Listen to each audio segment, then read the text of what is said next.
All right, guys, welcome back to another video. This time around, we're talking about what's coming worse than the recession. This is a very interesting title. I'm probably going to name it the same way. You already know if you're here trying to see what the heck am I talking about today. But I hope the audio is good. We did some changes. Let me know in the description. Let me know in the comments if the audio sounds better on this video. I am trying my best to get this right. So let's get right into it and see what he is referring to. By the way, guys, if you guys are liking this content, or if any of this stuff that you're coming across on my channel makes sense, please subscribe. Please like, share. I would definitely appreciate it. It doesn't cost you anything. Just a real quick tap. All right, let's get right into it and see what we're talking about here. Again, I haven't watched this video, so we're going to react to it together. Now, we are at a decision-making point and very close to a recession. And I'm worried about something worse than a recession. We have a breaking down of the monetary order. We are going to change the monetary order. Such times are very much like the 1930s. I've studied history, and this repeats over and over again. So if you take tariffs, if you take debt, if you take the rising power challenging the existing power, if you take those factors and look at the factors, those changes in the orders, the systems, are very, very disruptive. How that's handled could produce something that is much worse than a recession.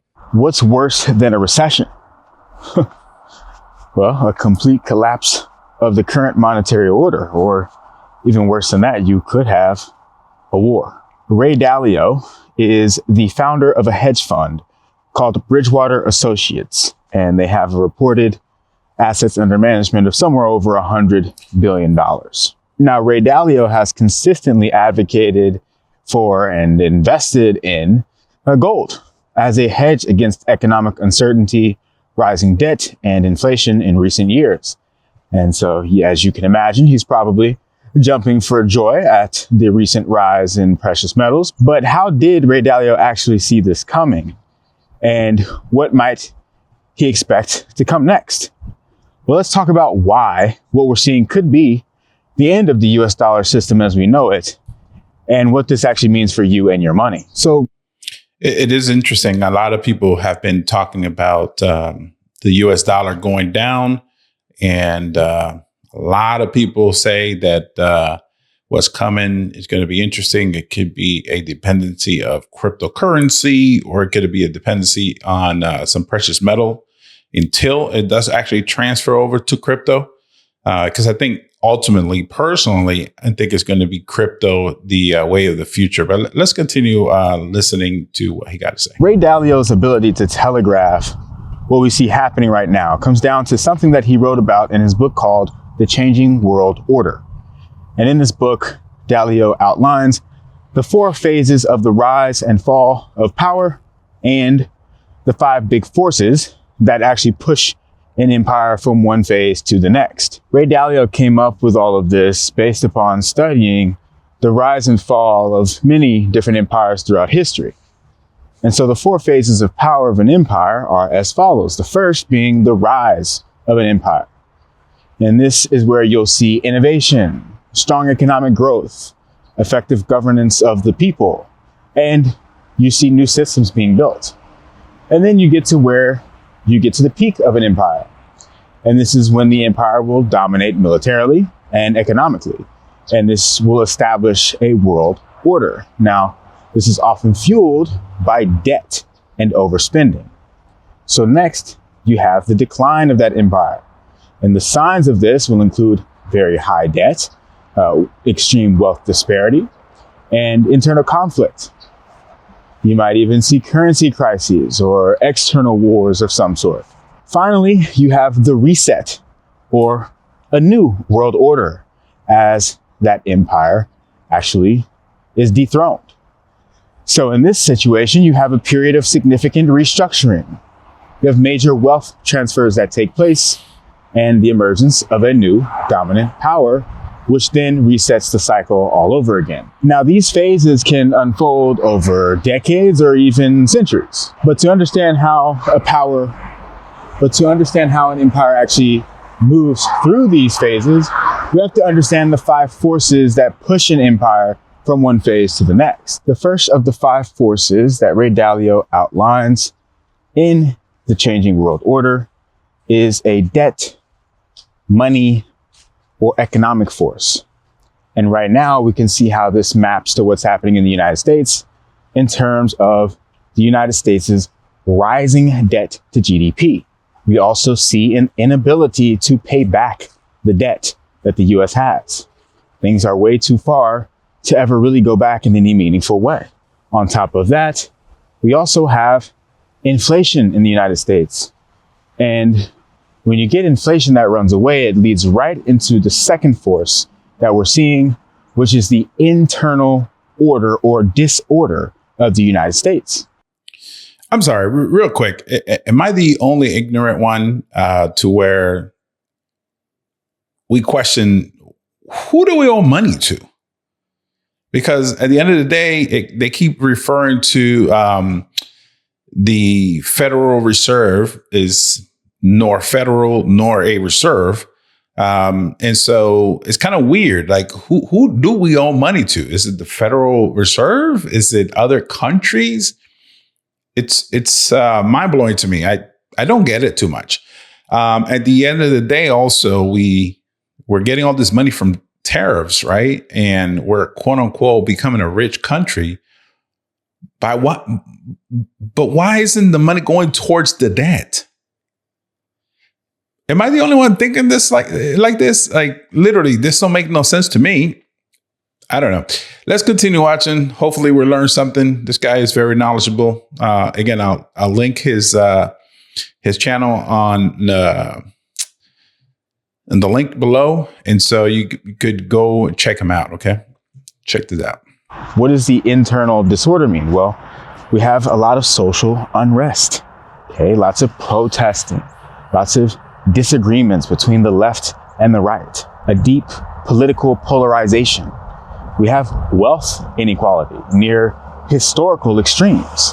And we also have declining trust in institutions, media, and the government itself. We see this when we hear about the rigging of elections. When people don't trust the election process, that is a key sign of there being high social unrest. Now, the third major force that Ray Dalio points out, and how we can look at this today, is the external order, or a geopolitical force. And we see this breaking down fast. We had Russia moving in on Ukraine. We've had Israel and Gaza. We've had the US making its moves in Latin America most recently, and also China potentially making a move on Taiwan. Now, we also have dollar weaponization, where the US is implementing sanctions and finding ways to prevent countries from using dollars if they don't do what the US wants them to. And because of this, countries are actively reducing their exposure to the US dollar. We're seeing trade happen outside of the US dollar system. This is all signs of a changing world order in regards to that third force being the external or geopolitical force. Now, the fourth force is an act of nature. This is something you can't really predict, but we saw how impactful it can be back in 2020, when the whole world essentially came to a stop. The crisis in 2020 led to massive unemployment and then later to massive inflation as supply chains had gone down, but demand came back and supply chains weren't able to keep up with that demand. Now, the fifth force is a technological or human ingenuity force that Ray Dalio describes. And right now we have artificial intelligence. And on one hand, you have AI replacing work and potentially leading to higher unemployment. I mean, the IMF themselves have said that AI could impact 40% of all global jobs. But on the other hand, you have the fact that AI could lead to deflationary forces in the economy. I mean, if you don't have to pay people to do things, then the price and the cost of everything can go lower. And that can help to stifle all of the inflation that we're seeing. But these are just things that I wanted to point out around how these 5 forces interact with the world and the United States as the leading world power today. And with all of these things said, Ray Dalio would say that the US is past its peak and on the way to decline. But what does this mean for the monetary system, and what does this mean for you and I? I think this means that the US needs to find a way out of the situation by either strengthening the system as it is or by turning to a new system. To strengthen the system as it is, the US could try to improve its debt to GDP ratio. You see, the US is a dominant player in the global economy because US treasuries are the dominant asset, and other central banks around the world use these treasuries to protect wealth and to facilitate trade. Part of the weakening demand for US treasuries could be attributed to the rising debt to GDP. Countries might be less willing to buy US treasuries or essentially lend money to the US government when you have a rising debt to GDP, because essentially it becomes less likely that you're able to pay these other people back when you're borrowing money, but your debt to GDP continues to rise. If your debt is rising faster than your income, for instance, do you expect the next lender to still give you money? But it's not just the rising debt to GDP. I mean, Japan has had 250% debt to GDP for decades, but still had strong bond demand. And even the US had rising debt to GDP from 2001 to 2018, but saw long-term bond yields go lower in that time anyways. So we just learned something. Basically, it's other countries purchasing bonds from us, and we're in debt to them because of it. Very interesting. I definitely got to go ahead and make some or do some more research on this myself. I've always been confused. Let me know if I've been the only one confused. Put that in the comments below, please. I don't want to feel alone. And if I am alone and you guys are watching and you guys knew this, let me know as well. Thank you. Let's continue. So a bigger reason to attribute to the weakening demand for US treasuries could actually be inflation expectations. When you expect higher inflation, you demand more for your money because you want to make sure that you're not losing money over time in real terms due to the inflation. So the US, if it wants to improve its debt to GDP ratio and its overall debt position, well, then it needs to improve that without sparking inflation. And so to improve debt to GDP, a country can focus on the debt side of things by reducing the overall debt burden by going into a yearly budget surplus, meaning the country makes more than it spends. In this case, I mean, that's not really going to happen in the US, but it could at least try to lower the yearly deficit to slow down the rise in the overall debt burden. Or a country can focus in on growing GDP. I mean, one thing that the US can do to try to improve GDP is to lower short-term interest rates to encourage investment. To me, it seems like this might be one of the best ideas that the US may have. Lower interest rates and encourage investment into AI in particular. That may be why Trump is pushing the Federal Reserve to lower interest rates. Maybe onto something there. So that it can increase its productivity. Higher productivity means more economic output for the same inputs. But the productivity gains that the US would need to get from AI might actually take a while. Plus, increasing AI investment might lead to pain for its citizens by leading to massive issues with unemployment. So this is one way that the US could try to strengthen the system as it is. Lower short-term interest rates, increase investment into the economy, and in particular, maybe into AI. And now when you do that, you're going to get higher productivity, which should increase GDP. If you can get GDP to increase faster than the overall debt burden, then you can improve the debt to GDP. Now, the final leg of this is that you have to keep inflation in check. Otherwise, long-term bond yields are going to continue to go higher and the demand for the dollar could continue to fall. So the thing about AI is that it could also lead to deflationary impacts over the long term. So maybe this is the plan to strengthen the system. That's one way to go about it. But trying to strengthen the system as it is could be a lost cause. I mean, we've already seen countries moving away from the US dollar and into precious metals like gold and silver. So the US might actually have to move into a completely new monetary system if it wants to maintain its power. But what could that look like? The US could lean into a gold-backed system like the rest of the world. I mean, the US is supposed to have the largest gold reserves in the world. But do we? Because I remember Elon Musk and Trump talking about that they were going to go to Fort Knox to go check and see how much gold we had. And nobody's talking about that anymore. There's zero conversations going on about the strategic gold reserve that we have. They're talking about the strategic cryptocurrency reserve that they want to go ahead and have. And that's another video. But it's kind of weird. It's kind of weird.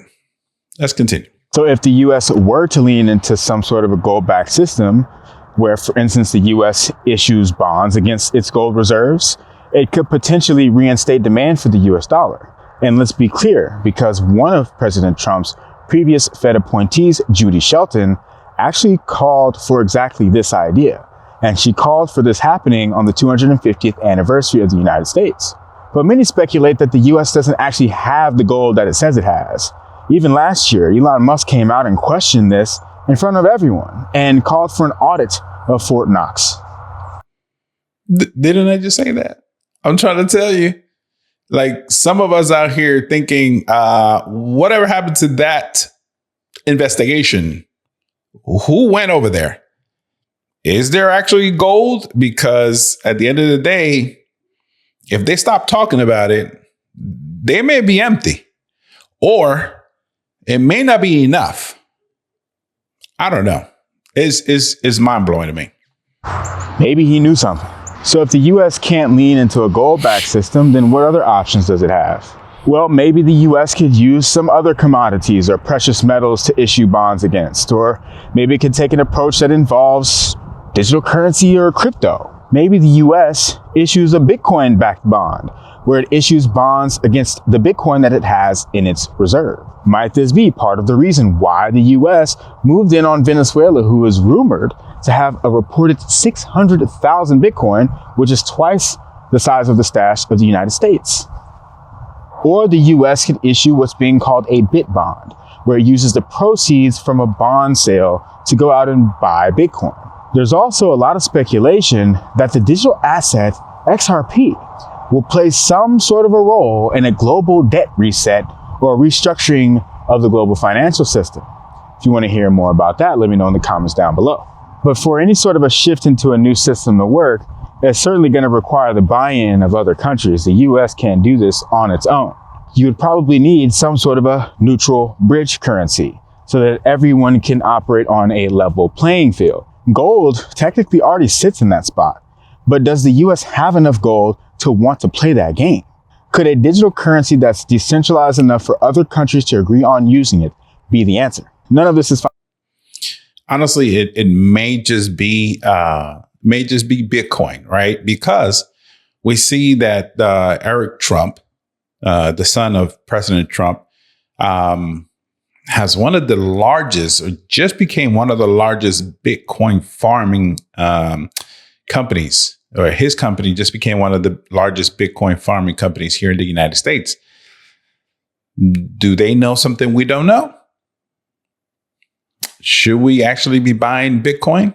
You know, a lot of the countries outside of America are already operating with Bitcoin. You go to very, very impoverished countries, and if you have a cell phone, you're able to make transactions with Bitcoin. So it's actually very interesting. If you want me to do a video on that, just go ahead and tell me on the link in the description. I'm sorry. Tell me in the comments, and I'll definitely go ahead and do some investigation on that. But yeah, there's a lot of countries out there already that are using Bitcoin as a currency. Salvador is one of the largest ones that actually made it the official currency of the country. So I don't know. They may be onto something. Financial advice. I am not a financial advisor, and please do not take financial advice from a guy. Same. I'm not a financial advisor either. So it's just a reaction to what my man's saying. Guy walking around the park talking to a stick. I will continue to position myself for the idea that a move away from the US dollar is here. I mean, we're already seeing some of this with the rise in the price of precious metals. Bitcoin and other digital assets may be set to find even more demand this year as we see geopolitical tensions escalate and as countries find a way to move into alternatives other than the US dollar. But I don't know. What did I miss? What did I get wrong? Or how could I be looking at this differently? Let me know in the comments down below. Same. Let me know what you guys think about this video. Write it in the comments down below. Very, very interesting. I do know that we're not that far from getting away from the dollar. Although the move that the United States just made with Venezuela, capturing that much crude oil, potentially also capturing their Bitcoin reserve, 600,000 Bitcoins. That's a lot. That equates to, if I did the math right, like 42 billion or something like that, or more. Not sure. But go ahead and do the calculations and write them down in the comments. I tend to, and I try to answer all of your comments. So thanks again, guys. We'll see you on the next video.